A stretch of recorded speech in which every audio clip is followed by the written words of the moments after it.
This session, as always, our Senate has passed many measures which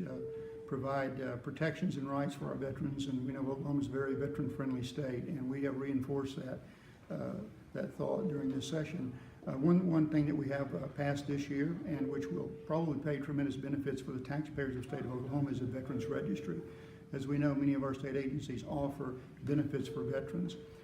Some statistics that we have found show that we may have people that are abusing some of those veterans benefits by fraudulently claiming to be veterans, and what we will be able to do through this Veteran Registry is actually identify whether a person is or is not a veteran, and whether they do in fact qualify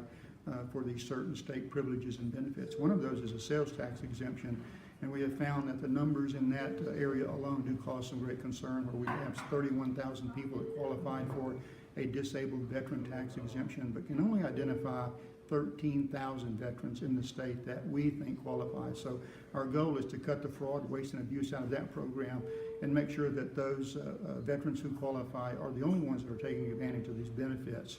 We also provided some privileges for our Reserve and National Guard, which may be deployed on short notice, and that involves some of the contracts they may enter into, contracts for cell phones, for satellite TV, for XM radio, which require long-term contracts. But as we know, if one of our Guard members or Reserve members is deploying to Iraq or Afghanistan, they can't use the benefits of this contract. So it gives them a chance to work with the contractor and either suspend the contract for the duration of their deployment or cancel the contract and allow it to be renegotiated when they do return from deployment. But that is one protection we have offered to our Reserve and National Guard members. I'm not a smoker myself, and I'm not an advocate for smoking, and we have had provisions passed that limit smoking on state property. We have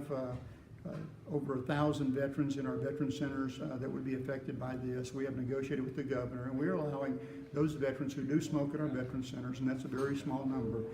the ability to smoke at outdoor smoking areas as designated by the facility. This is a veteran's home at the center, and I was very uncomfortable telling them they can't smoke in their own home, so we have made that provision to benefit those veterans, primarily Vietnam and World War II veterans who have grown up in a smoking culture, and allow them to just enjoy the final years of their life by maybe enjoying a cigarette once in a while. One provision I'm very, very proud of, worked with the community in Ardmore to make this happen, supported the citizens there, the city council, and the veterans groups there, established a veterans cemetery in the Ardmore area. This will provide another option for many of our families to inter their loved one who happens to be a veteran. Right now, the nearest national cemeteries are in Fort Worth,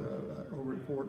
Sill, and all the way up at Fort Gibson, which can be a tremendous distance away from Ardmore. And this will allow their loved ones, their veterans, to be buried locally so that they can visit the gravesite and really honor their loved ones. I'm very, very proud that my community of Ardmore has really stepped up and made this a priority, and the governor has signed that, and we're looking forward to the start of that project.